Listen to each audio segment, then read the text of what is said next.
Fumikage woke you with a gentle hand on your cheek. It was far before your regular waking hour, as no sunlight was peeping through the curtains yet. "Fumi?" you asked as you stirred. He smiled, sitting up in bed as he waited for you to wake properly. "Forgive me," he said in dulcet tones. "But I wanted to show you something."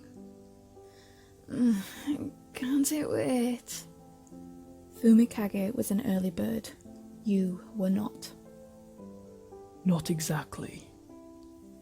You urged yourself awake, rubbing the sleep from your eyes. Fumikage slipped out of bed to put on a warm jumper before rummaging through your wardrobe to find something suitable for you to wear. "Oh, we're going somewhere?" you asked.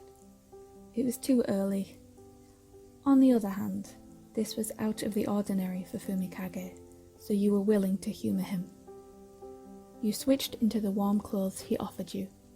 Then once he was certain you would not fall back asleep, he took you by the hand and guided you through the darkness of your room. The power was still out, so you appreciated Fumikage's better than average night vision. He led you through the house and out into the back garden.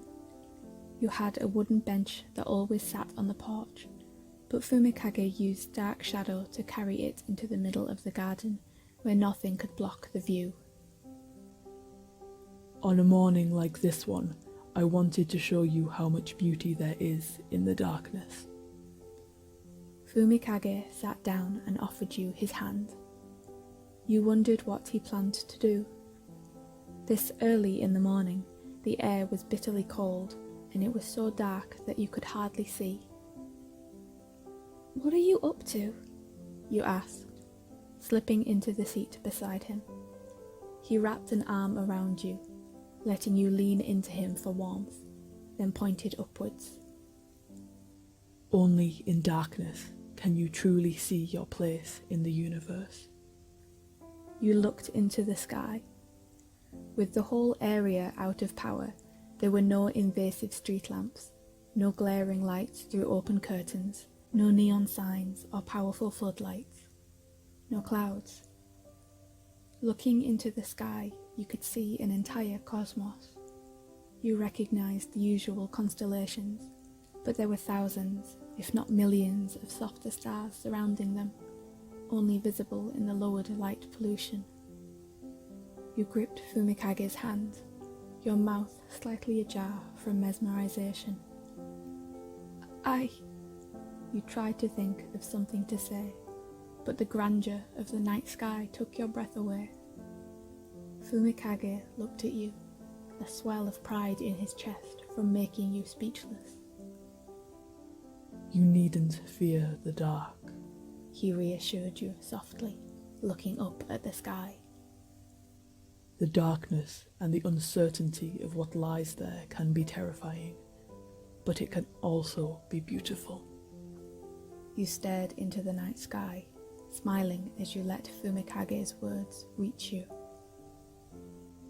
No single human can know everything about the universe, or even every single star, but that does not scare them. They look through the darkness and find comfort in the wonder of what lies beyond. Their imaginations soar with the countless possibilities of what may be and what can be. One could look at the night sky for an eternity and never know everything about it. And yet they are not afraid. They are excited by the possibilities. You didn't know why, but his words reassured you. Darkness brought many uncertainties, but that was life. You couldn't know everything about the world, no matter how hard you tried. All you could do was wait for the morning to come, when everything would be much clearer. You smiled, nestling into Fumikage's side. "Thank you," you muttered, happy that he had woken you up to see such a beautiful sky. He nodded and squeezed you to him, enjoying the darkness and the feeling of you pressed against him. You're welcome. He turned and tapped his beak to your face.